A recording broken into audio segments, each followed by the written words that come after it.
On le sait, avec la hausse du coût de la vie, c'est important d'agir pour réduire la pression sur le portefeuille des Québécois.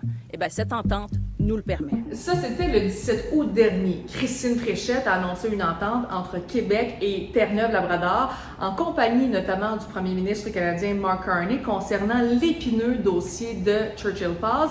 Et déjà là, la campagne électorale s'est invitée dans l'annonce. On sait que le Parti québécois veut déchirer cette entente. Alors, je leur dis, parfait, déchirez-la.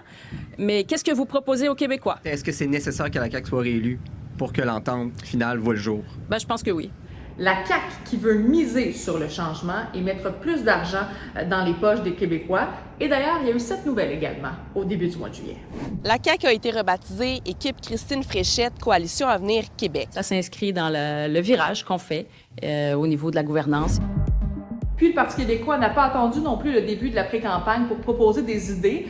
Le PQ s'est engagé à ne pas tenir de référendum sur la souveraineté tant que Donald Trump sera président des États-Unis. Mais ce que j'ai fait aujourd'hui, c'est simplement clarifier des choses que j'avais quand même déjà exprimées et réduire à néant l'argument répété là, de Christine Fréchette comme quoi on ne pouvait pas parler de notre avenir parce que Donald Trump est là.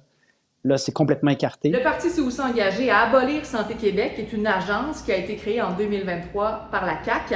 Et concernant le fameux troisième lien, Paul Saint-Pierre Plamondon privilégie un pont pour le transport en commun, mais pas à tout prix. Alors, bonjour à tous. Le chef des libéraux doit redorer l'image du parti. Charles Milliard veut présenter le PLQ comme étant une équipe économique. Il a notamment présenté 4 nouvelles promesses pour les petites et moyennes entreprises cet été, notamment à s'engager à mettre fin au principe du plus bas soumissionnaire. Je vais faire personnellement une tournée pan-canadienne pour aller bâtir des alliances avec les autres associations économiques, les autres décideurs politiques partout au Canada. Maintenant, Québec solidaire. Le parti a déjà commencé à faire des promesses en pré-campagne électorale. Québec solidaire a notamment présenté 9 engagements qui seraient réalisés par QS pendant les 100 premiers jours de son arrivée au pouvoir. On parle notamment de hausser le salaire minimum à 20 $, fixer les loyers à l'inflation, créer un ministère priorisant la lutte aux violences faites aux femmes et également réformer le mode de scrutin. Et on a parlé, bien sûr, du coût de la vie. Ce qu'on va faire pendant la campagne électorale, c'est de parler de la question environnementale qui est fondamentale. Je veux dire, après l'été qu'on vient de passer où il y a eu des feux partout, là, puis des inondations, on ne peut pas faire semblant puis rouler comme avant. Le fer de lance de notre campagne électorale, parmi les différentes priorités, ça va être le transport en commun.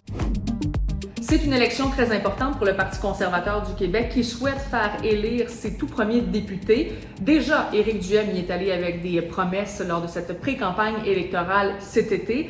Il souhaite faire le ménage dans la fonction publique. On veut dégraisser la machine de l'État, on veut couper dans le gaspillage, on veut éliminer 20 000 postes dans la fonction publique. Donc, il va falloir qu'on ait l'agilité. Et ceci, bien sûr, n'était qu'un avant-goût des promesses électorales qui seront nombreuses au cours des prochaines semaines.